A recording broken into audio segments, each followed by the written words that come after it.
Alright guys, thank you for joining me on another video.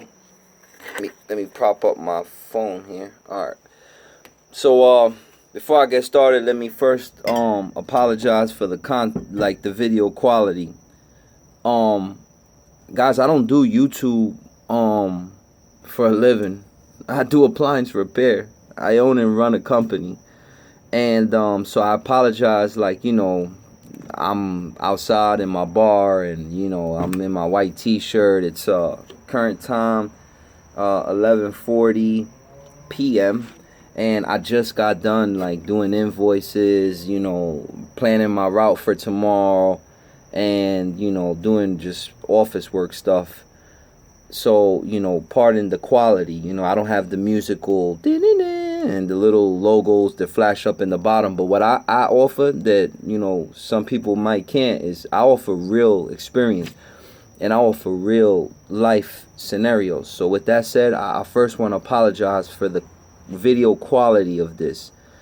It's 11:40 p.m. and I'm doing a YouTube video. I should be in bed, but I wanted to give you guys another video because I've received so much subscribers.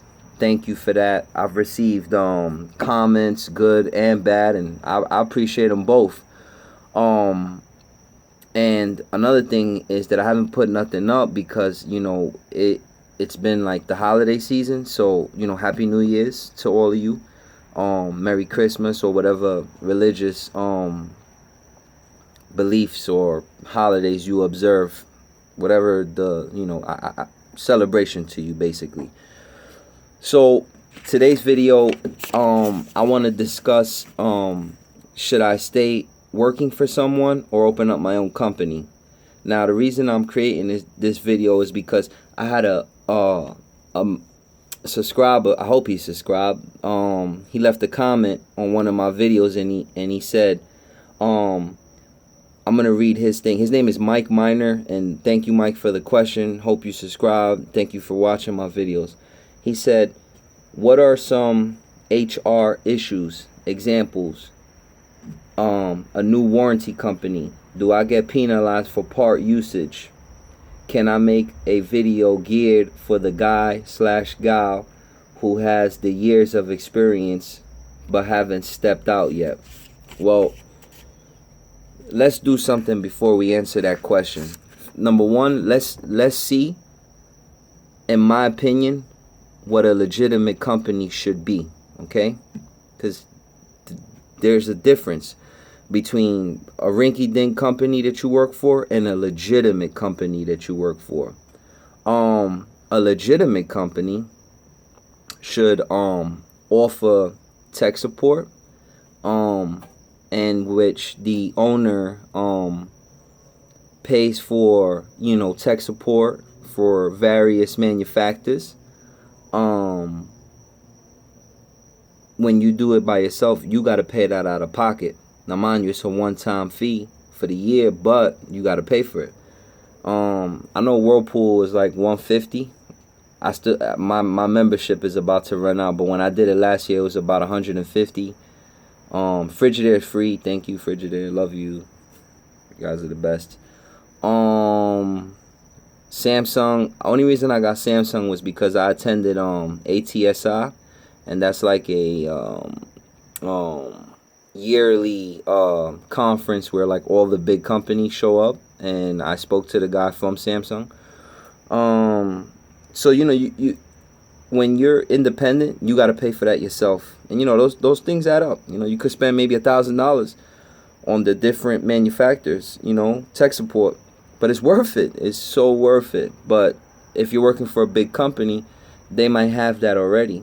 You have to do that if you're independent. And notice, that's the first thing I emphasize on. I'm not emphasizing on payment. I'm not emphasizing on how much money. I'm emphasizing on tech support, because I am I was groomed that you're as good as the information you're given. I don't shotgun parts. I don't know what it is to just guess. Everything with me is calculated decisions, tracing circuits, pulling error codes, putting units in diagnostic mode. That's how I was taught. And That's why, like, that's so important to me. So again, if you're working for somebody, you get all of that if they're a reputable company. If you're not working for somebody, you got to pay for that. Okay. Warranty. Another thing you got to factor into is that if you work for somebody, chances are they have a warranty policy. And let's say, like, let's say you did a drain pump, right? And whatever, in 30 days you get a call back. Hey, it's it's not draining any longer. But it's not the drain pump. It's probably like the door lock switch or something. I don't know. Something weird. When it's you and you offer that 90-day warranty, I offer 90 days because that's what my supply house gives me. They give me 90 days. If you work for another company, you might not have to be responsible for that. They might have another guy that they could send out there, and he look at it. When it's you, you got to do you got to stand behind your warranty. And when you stand behind your warranty, imagine somebody calls you and says, listen, you came the other day and my unit's still messed up. But that day you've planned it out, like you're full, 9 to 5, full of jobs. Ethically, I can't just say, like, oh, I'll see you whenever I could see you. Like, I'll go out that day. I'll make time. Whether it's I gotta go before I start the day at 9, 8, 7, 6 in the morning, or 6, 7, 8, 9 in the afternoon. Like, ethically, I just can't take someone's money and know that they have a messed up unit. Like, I can't. So when you work for somebody, you're responsible.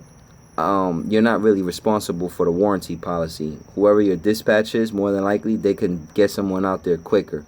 When it's you by yourself, you got to do that. Okay, so another thing to consider, the pros and cons of working for somebody or doing it yourself, is work volume. That's very important. You got to understand something. What I would advise you to do is take out a piece of paper, right? Like, I use a application called Mint. And what I do is I list all of my expenses. So I know in a month how much money I have to make. And, anything extra is a bonus. But I know what is my minimum. You have to do that. You have to figure out how much is your rent, how much is your this, how much is your that. And, you compile a list. And when you compile that list, let's say the numbers, I'm just throwing a random number out there. Let's say the number's like $4,000. Well, you better make $4,000. And then after you make and let's say that's all you made. Well, you might not have $1 left to buy a sandwich. Like, you have to factor all of that in. So work volume plays a huge part. If you're with a company and they have a lot of work and they're always busy, when you start by yourself, you might not be that busy, And I'm going to get into that in the marketing side now. I'm coming to that. Okay, another thing, sick and / vacation. I wrote stuff down. I'm trying to get myself better, guys. Okay, so when you work for yourself, you get sick, you don't get money. That's it. When I first started and it was just me by myself, I would get sick, not often, and I would work because I couldn't afford a day off. Like, I would have people call me Monday and I would book out an appointment on Thursday. Now, from Monday to Thursday, how did I know I was going to feel ill on Thursday? But I promised these people that, and I would have to go, sick and all. When you're sick, if you work for yourself, and you might have to fight through it and suck it up and go work.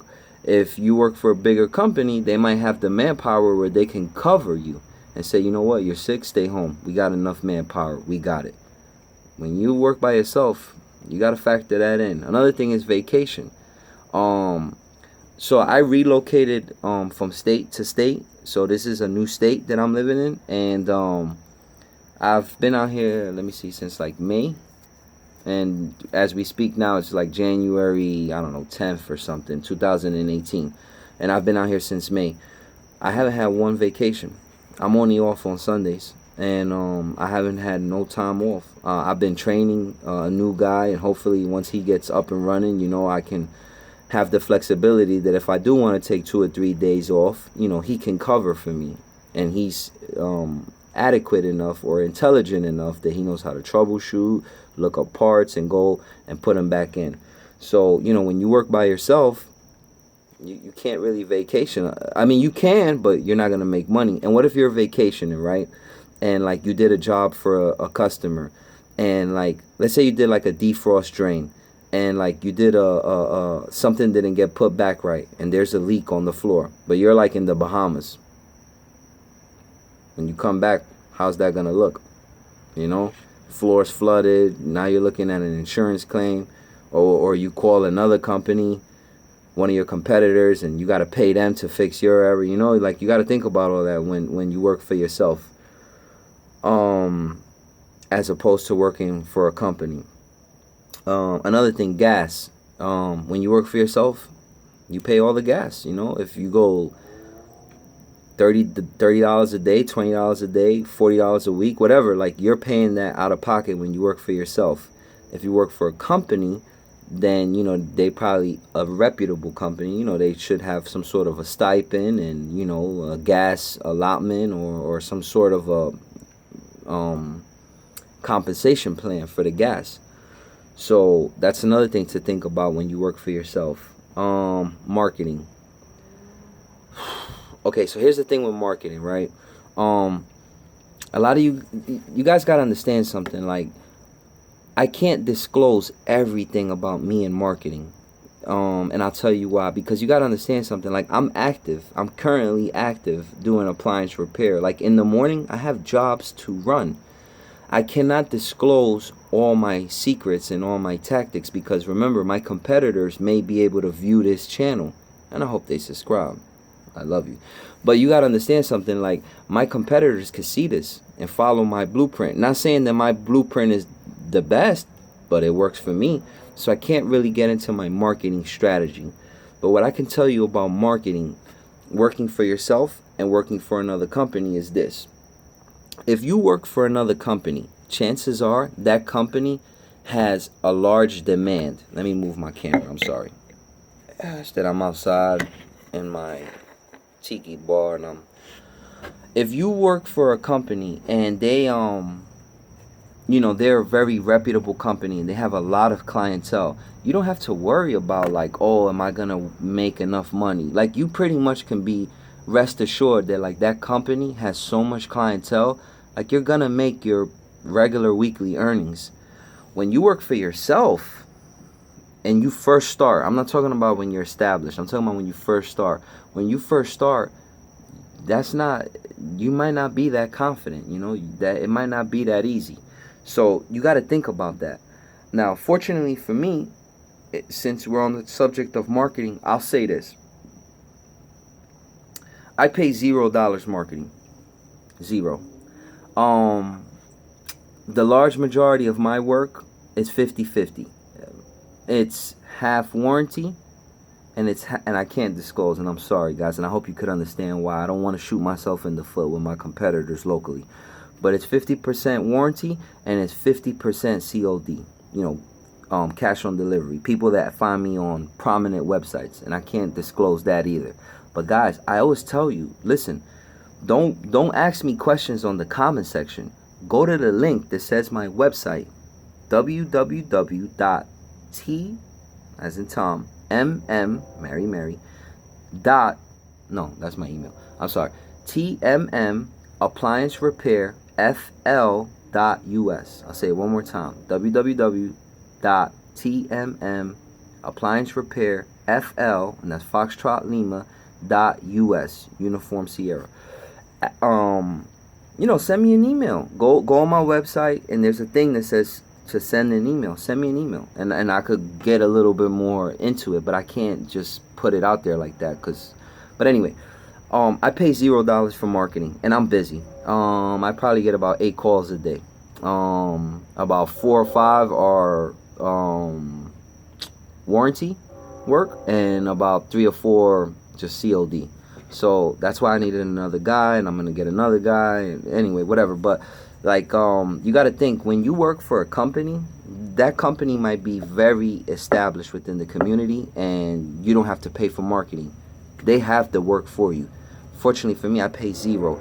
And why do I pay 0? Because I use review-based platforms to catapult me for my people that find me organically. I rely heavily on reviews. You know, and some of the prominent websites they use, you know, it's something called SEO, which is search engine optimization, where they look at your website, they look at your reviews, they look at the content of your website, and you know, based off of that algorithm, they place you toward the top. And fortunately, in my area, I'm not doing too bad, so a lot of people find me organically. And then I'm on a lot of review-based websites that, you know, they use reviews to catapult you to the top.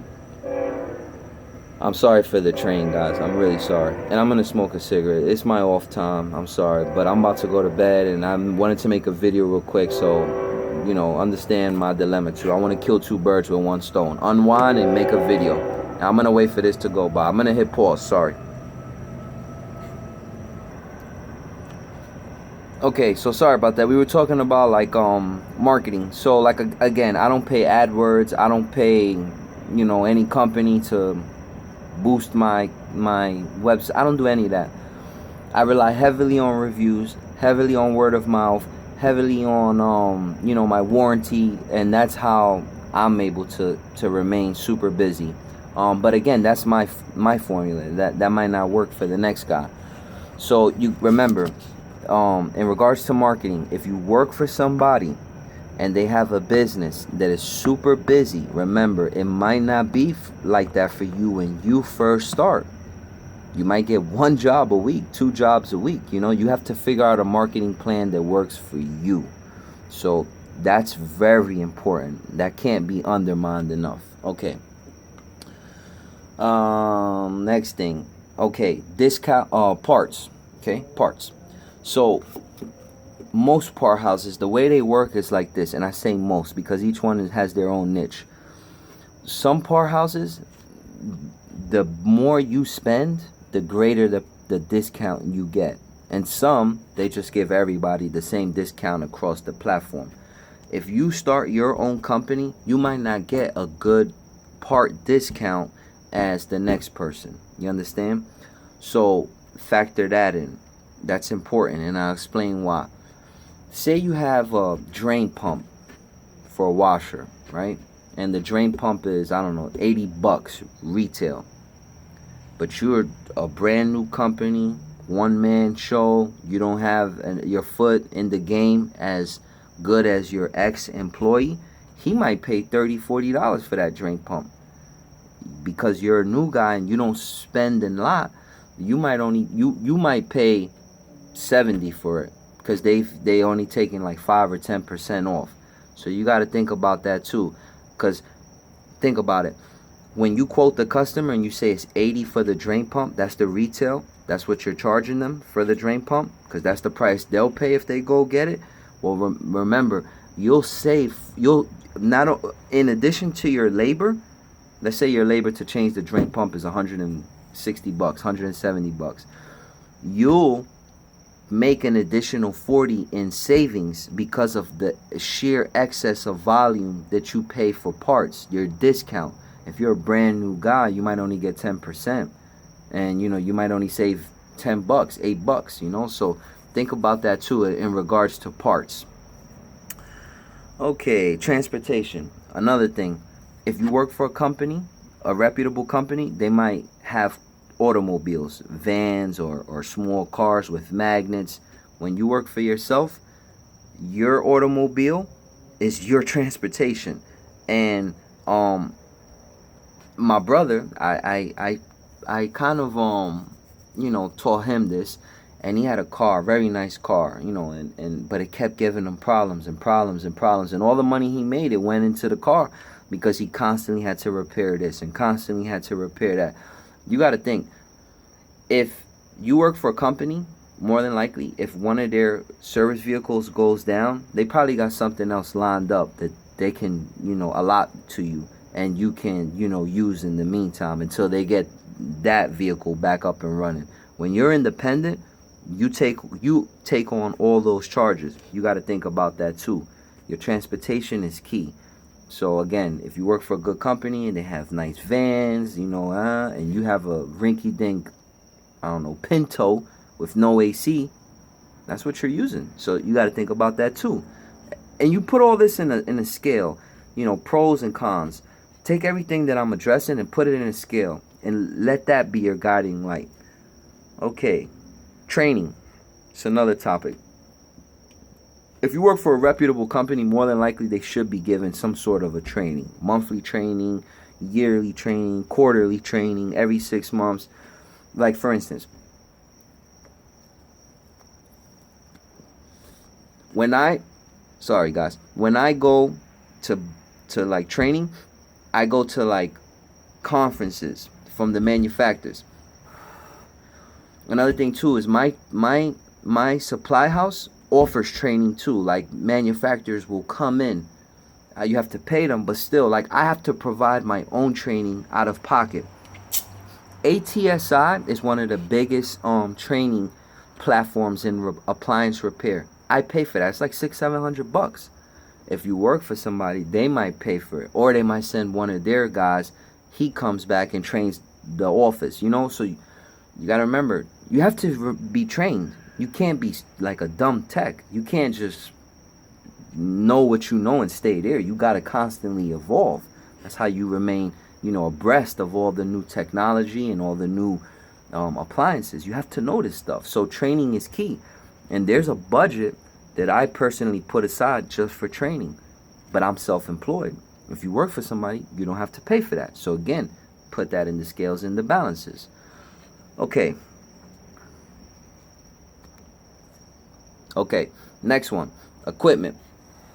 And I wrote some stuff down, that's why I'm reading it. Equipment. Think about this. Let's say you're doing that cabrio, right? And if this video is like 5-10 years old and you're watching it for the first time, in 2018, the Whirlpool cabrio, those bearings go bad often. There's special tools in order to change those bearings. You got to pay for that out of pocket. If you work for a company, they might pay for those tools out of pocket. Steamers for defrosting, stuff like that. All that you got to pay. If you work for a company that's reputable, more than likely they pay for your tools. So factor that in. Insurance, that's the next thing.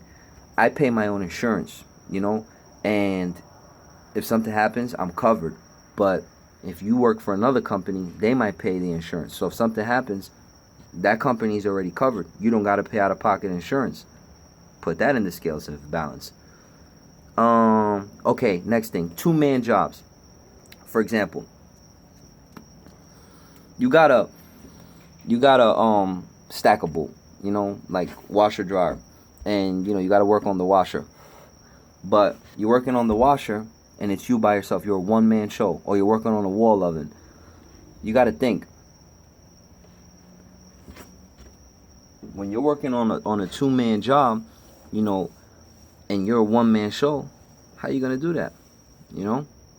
I know how I did it, but I had to go to Home Depot and employ the services of those fine gentlemen who stand on the corner soliciting work. But you have to pay them. Those guys aren't working for free. But if you work for a company and it's a 2-man job, it doesn't cost you anything. You understand? Being self-employed costs money, but you reap the rewards because you keep everything. But then you got to pay out more. So let that be your guiding light. 2-man jobs, remember, that's one of them. Okay, down season. Okay, so typically in the last, couple of years that I've been doing this, I've learned this from February or March till about May or June. I always notice a dip in my workflow, and work begins to slow down.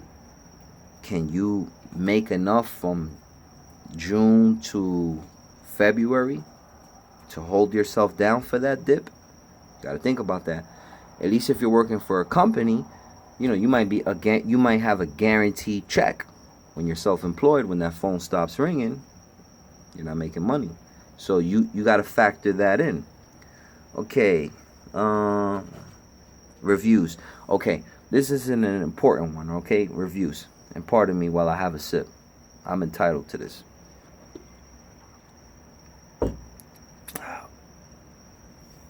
Okay, so if your company has horrible reviews, it's a reflection on you. it's a reflection on your workmanship, your craftsmanship. But if you're self-employed and you do good work, well, you reap the benefits of having good reviews. So look at your company, look at your current company. If they have horrible reviews, maybe, and you're good tech and you think you would get good reviews, maybe that would be some sort of an incentive to branch out into your own. You don't want to tarnish your name and your reputation and affiliate yourself with a company that has horrible reviews. So think about that. Okay, competition. Okay, so think about this too. If you live in a very vastly dense area full of appliance repair companies, how are you going to stand out from companies that have been in existence for 12, 15 years? Ask yourself that. What are you going to provide that's different? Respectfully and modestly and humbly, I say this very modest. I don't care if you put me in any city. I'm confident that in a year or 2, 3 years, I'll be in the top 2 or 3 companies in that city. But what's my secret? Reviews, my work, my expertise, and the way I conduct myself, from a business perspective. Go on some of these review-based websites and read the reviews on your competitors. See what your how are your competitors moving in your area. And chances are, a lot of them don't move good. No call, no shows. Charge for stuff and never come back to complete the work.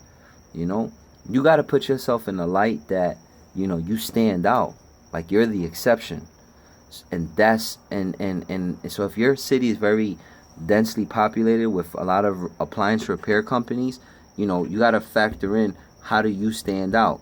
So if you work for a company that's one of the main companies there and you branch out on your own, you're competing against your previous employee.